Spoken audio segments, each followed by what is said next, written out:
जानती हो अब्बा जी का सब कुछ खत्म हो गया, बिजनेस, फैक्ट्री, सब कुछ खत्म हो गया।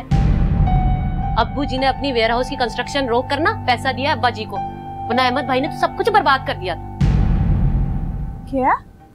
सबने सोचा होगा ना कि नेहा भूखी है, कुछ खा नहीं रही है ना। किसने भेजा है? फूफी जी ने, दादी जी ने? अरे किसी को आपकी फिक्र ही नहीं थी, तो मैंने सोचा कि आप अकेली हैं, भूखी होंगी, तो मैं खाना ले आया। मेरी बहन मेरी देवरानी। अच्छा चलो ना, मैं खा लेती हूँ, लेकिन तुम भी खाओ मेरे साथ। मैं भी खा के आया हूँ। तो थोड़ा सा और खा लोगे, कोई फर्क नहीं पड़ेगा, मुझे पता है। नेहा भाभी को अकेले में डर लगता है।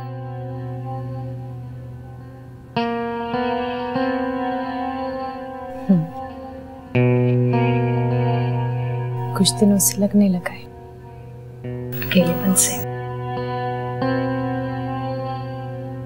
खड़े क्यों, बैठो ना, हम दोनों मिलके खाते हैं।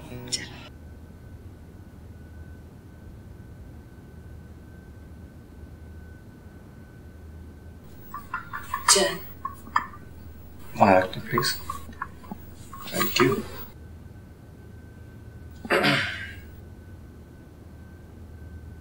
मैं जानता हूं तुम बहुत परेशान हो, लेकिन अगर तुमने बात सुन ही ली है तो बेहतर होगा कि तुम उसकी हकीकत भी जान लो। ये अब्बू और चौधरी अंकल का आपस का मामला है। मैं तो खुद बहुत शर्मिंदा हूँ फैसल।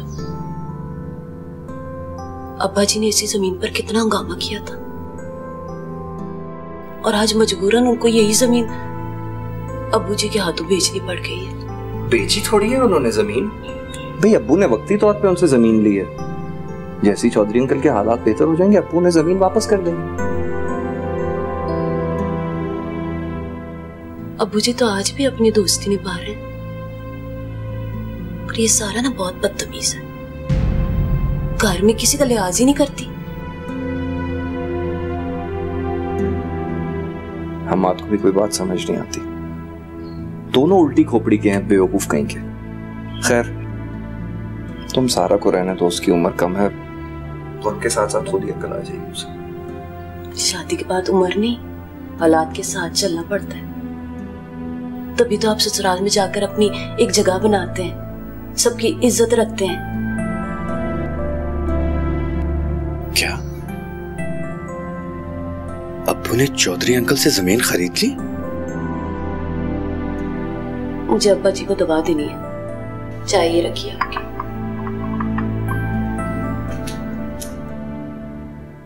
जमाना तो है नौकर बीवी का।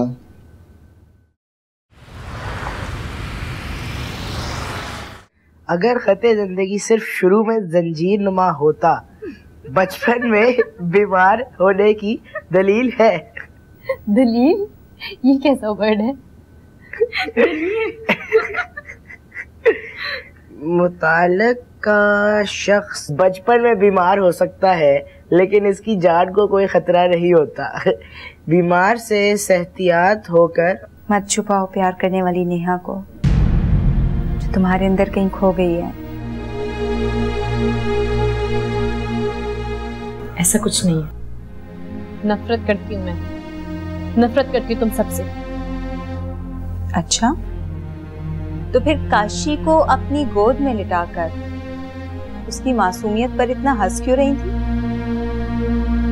ऐसा भी कुछ नहीं है, इसके रूम का एसी खराब हो गया था, इसलिए फूफी जान यहाँ छोड़ गई। चलो तुम यहाँ क्यों बैठो, जाओ यहाँ से। अरे नेहा भाभी क्या हो गया? कल रात को आप इतने प्यार से सुला रही थी, मैं मुझसे कहानियां भी सुनी है आपने, अब क्या हो गया? ऐसा कुछ नहीं है, मैंने कहा ना जाओ यहाँ से, उठो चलो जाओ पर।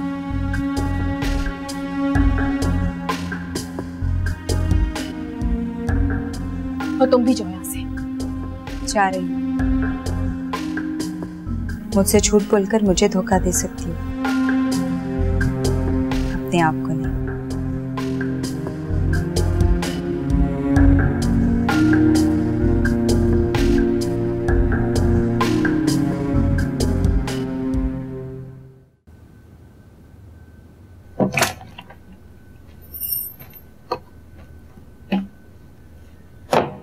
सुना है आपने? क्या? अब्बा जी ने अब्बू जी को वो जमीन दे दी है। मुनाफिकत। सारा कम से कम तुम अपने लफ्जों को जरा संभाल कर यूज। बस कर दो, मैं बिल्कुल ठीक कह रही हूँ। हमने भी तो इस प्लॉट का जिक्र किया था ना अब्बा जी से, उन्होंने तो उस बात का बतंगड़ी बना दिया था। और अब देखो दोनों के बीच में डील हुई, किसी को पता चला नहीं, तुम्हें ही दे देते। अब्बू जी को पता तो था कि वेयर हाउस के साथ तो फैक्ट्री शुरू करना चाहते हो, बिजनेस आगे बढ़ाते तुम, मगर नहीं, तुम पे तो एतबार ही नहीं होने। भरोसा है तो फैसल भाई पे, अच्छी बहू है तो सिर्फ बड़ी बहू, हम दोनों को तो सिर्फ वो लोग बर्दाश्त करें, कोई घर में पड़ी हुई शय है हम बस। तुम ठीक कह रही हो, ये बात तो है अम्मी अब्बू की, वो फैसल भाई को ज्यादा अहमियत देते, बल्कि हर बात में, हर मशवरे में उनको शामिल करते। हाँ, सब जानता हूँ, मगर अपने पैरों पे खड़ा नहीं होऊंगा। छोड़ो ये घोंसला और निकलो घर से बाहर, उड़ना सीखो, अपना पेट खुद पालना सीखो। अगर इंतजार में ही रहे ना तो अम्मी अब्बू की नजर कभी तुम पर नहीं पड़ेगी कि कब हमारे बेटे की बारी आए और कब हम उसकी चोंच में दाना डालें। अच्छा बस करो सारा, क्या हो गया? Cool down. ठीक ही कह रही हूँ ना, मुनाफिकत तो की है ना उन लोगों ने। अगर अब्बू जी ने अब्बा जी का प्लॉट दबाना ही था तो हमें बता ही देते, खबर तो किसी ने नहीं लगने दी, ना दोनों बापों ने और ना ही बेटों ने। सारा ठीक ही तो कहती है सारा, ये तो मुनाफिकत है, सरासर मुनाफिकत।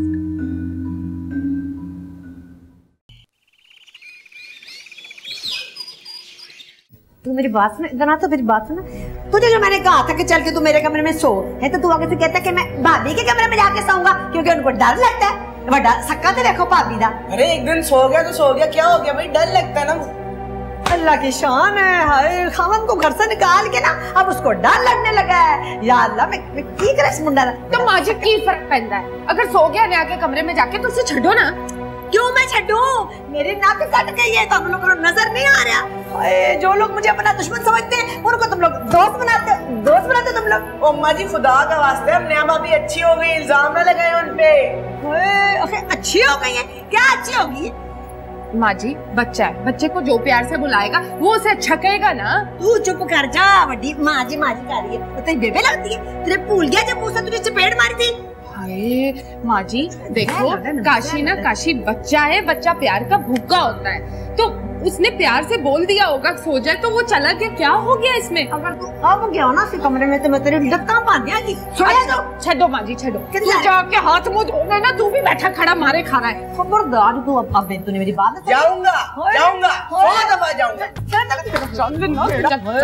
हाय मैं की करा, मेरी तो कोई सुनता ही नहीं, मैं औलाद दा की करा, कितनी ट्रीट से बगैर औलाद होगी है। सरकार तुसी किथे हो, तुसी आ जाओ मेरी मदद करो, स्नेहा दी बच्ची दा कुछ करो, एदा बेड़ा गरक हो जाए, पैड़ी शक्ल वाली दा काली डेढ़ लग जाए बिल्कुल। हाय अल्लाह जी मैं तो थक गई यार, साह खुश्क हो गया यार। अल्लाह मैं बेहोश तो नहीं होने लगी किते, मेरे ख्याल कि फिर बेहोश हो गई हां। अमीदा पानी दे मैनू लिया के, मैं गई।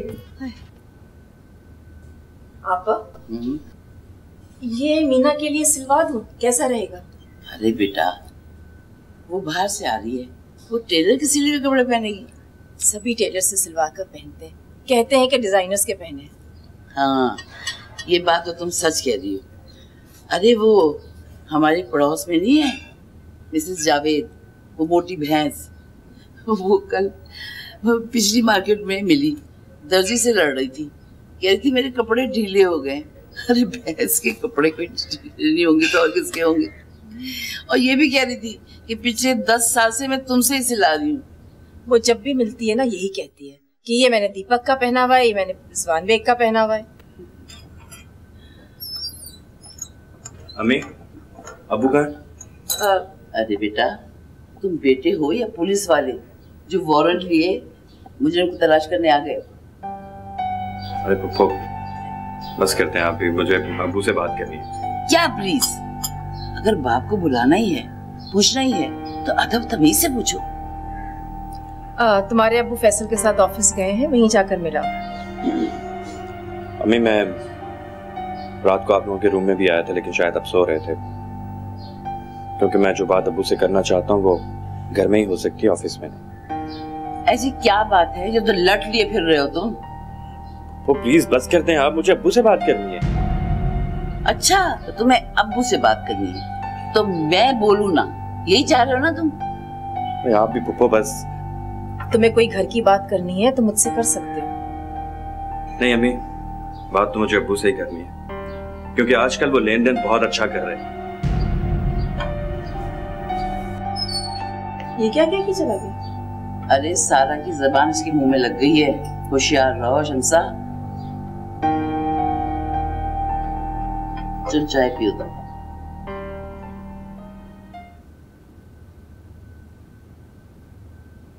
अस्सलाम वालेकुम मैनेजर साहब। जी चौधरी अहमद बात कर रहा हूँ। सर वो अब्बा जी ने कल एक चेक जमा करवाया था, वो क्लियर हुआ? अच्छा बस ठीक है। अब एक बात और बता दें, ये किस अकाउंट से आया? नहीं बड़ी मेहरबानी थी, नवाजिश। अस्सलाम वालेकुम।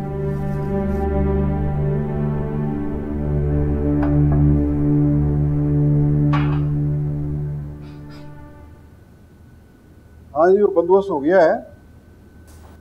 बस एक चीज का ध्यान रखना है कि वर्करों की तनख्वाह ना रुकने पाए। ठीक है सर। पैसों का मैंने बंदोबस्त कर दिया, आप बैंक मैनेजर को फोन करके ना उधर से पैसे मंगवा लें, ठीक है? हाँ भाई जरा बैठ जाए मैनेजर साहब।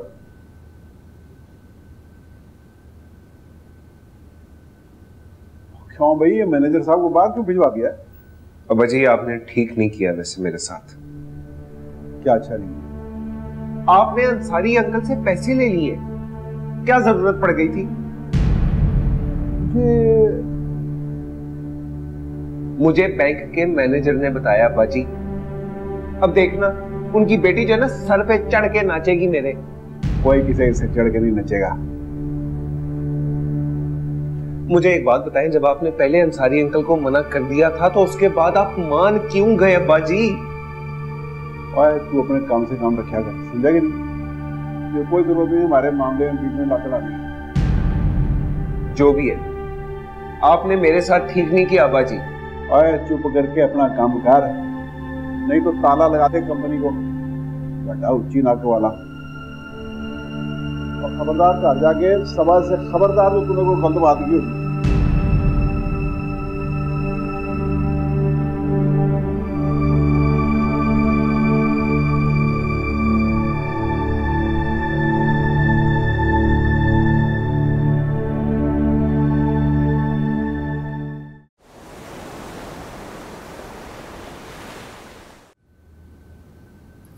बेबे आप ना मना कर दें उस नकचड़ी को कि मेरे से कोई तल्लक तुल्लक ना रखे। मैंने नहीं उससे ज्यादा वास्ता रखना। और दूसरी बात ये है कि मेरी औलाद को ज्यादा पूछ ना किया करे।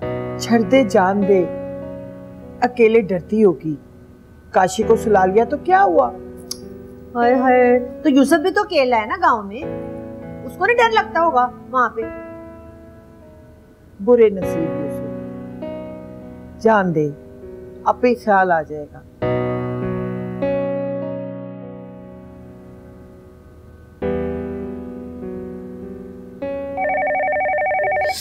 ये कहते तो जाने निकाल लेती है। हेलो सारा पुत्र, हाँ क्या हाल है तेरा? हाँ ठीक है, सारे ठीक हैं। अच्छा हाँ, बेबे से बात करनी है? हाँ इधर ही बैठी है, पास ही बैठी है। बेबे सारा बात करना चाह रही है। आ जाए, लगाल कर ले। हैं हेलो, हाँ सारा पुत्र। माँ जी, अगर आप लोगों ने वो जमीन सुसर जी को मेरे बेचनी ही थी तो सबा को घर से निकालने का ड्रामा क्यों किया? जमीन? तेरी जमीन? कसम ले ले, मुझे तो कुछ नहीं पता।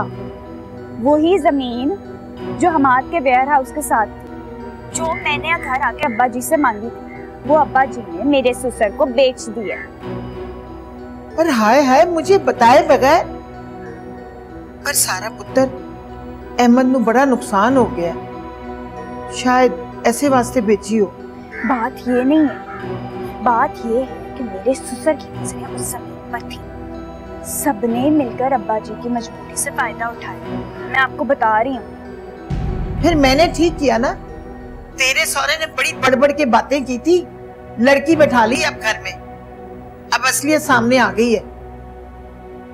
तो एक काम करें, अब आप फौरन से उनको फोन में लाएं और उनको अच्छी खासी बातें सुनाएं, लेकिन हाँ मेरा नाम नहीं आना चाहिए, समझ आई?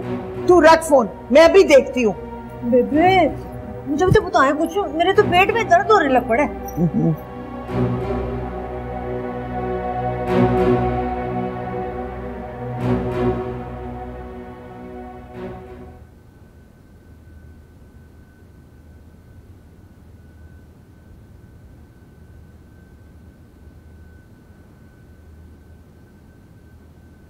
नेहा भूख लगी है? तुम इससे मतलब? घर में जब तुम्हें भूख लगती थी तो इसी तरह किचन में चीजें ढूंढती थी। आलू का पराठा बनाओ, तुम्हें बहुत पसंद है। मुझ पे एहसान करने की कोई जरूरत नहीं है, पहले ही बहुत एहसानात किए तुमने मुझ पर। नेहा खुद को क्यों तकलीफ दे रही? सबसे अलग रहोगी तो अकेली हो जाओगी। तुम्हें किसने कह दिया मैं अकेली? मेरी यादें मेरे साथ हैं, बातें करती हैं मुझसे। वो दुख जो तुम सब ने मिलके मुझे दिए हैं पीछा करते हैं मेरा, आंख बछोली खेलते हैं मेरे साथ। और तुम कहती हो मैं अकेली? यादों के सहारे जिंदगी नहीं गुजरती। जिंदा रहना तो इन यादों से पीछा छुड़ाना पड़ेगा, वरना एक दिन बिल्कुल तन्हा हो जाओगी।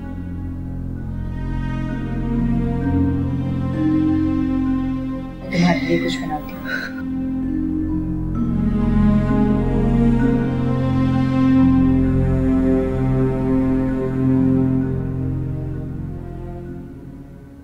ये आप क्या कह रही हैं परवीन बेगम?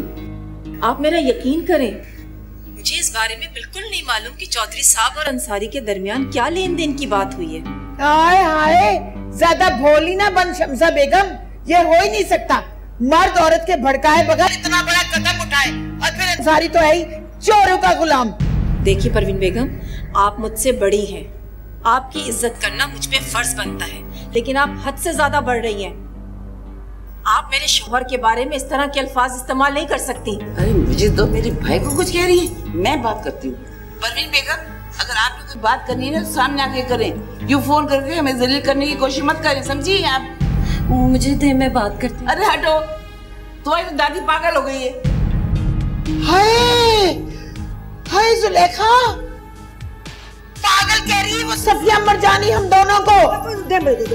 सफिया बेगम बड़ी नीसनी है तू, खबरदार जो तूने मेरे भाई को पागल कहा, मैं आके तेरी ऐसी गुद पुटूंगी ना तुझे मजा आ जाएगा। बेवकूफ, चुप कर जा जाहिर औरत, जब बात करने की तमीज नहीं है तो फोन क्यों किया था? मैं मर गई माँ जी, मुझे जाहिल कह रही है, जाहिल कह रही है। देख सफिया, मैंने आके वो करनी है तुम लोगों के साथ कि सारी दुनिया देखेगी।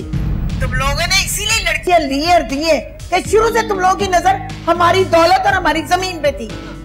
देखो परवीन बेगम, ये मर्दों का काम है, उन्हीं से बात करो।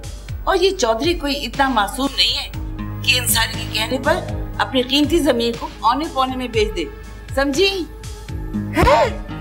जुलेखा, तेरे भाई को सफिया कोस रही है। हाय सफिया बेगम बड़ी नीसनी है तू, मेरे भाई को कोस रही है तू। मैं आके तेरी ऐसी गुद पुटूंगी ना तुझे मजा आ जाएगा। खबरदार तुम मेरे भाई को कुछ कहा, ऊपर खुदा है और नीचे मेरा भाई है।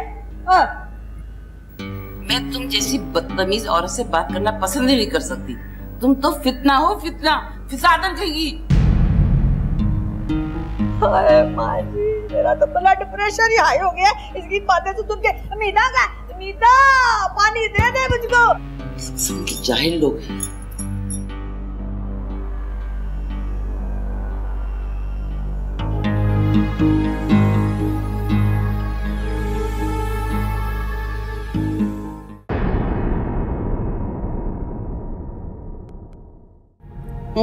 हद कर दिया घटियापन की तुम्हारी फूफी ने और तुम्हारी उस दादी ने। अच्छा, हद तो आप लोगों ने भी की होगी, कुछ कहा ही होगा तो उन्होंने इतनी सारी बातें सुनाई हैं। और मैं अपने बड़ों के खिलाफ ना ये बातें नहीं सुनूंगी, समझिए आप। मैं ये सबा मीसनी को अभी देखती हूँ।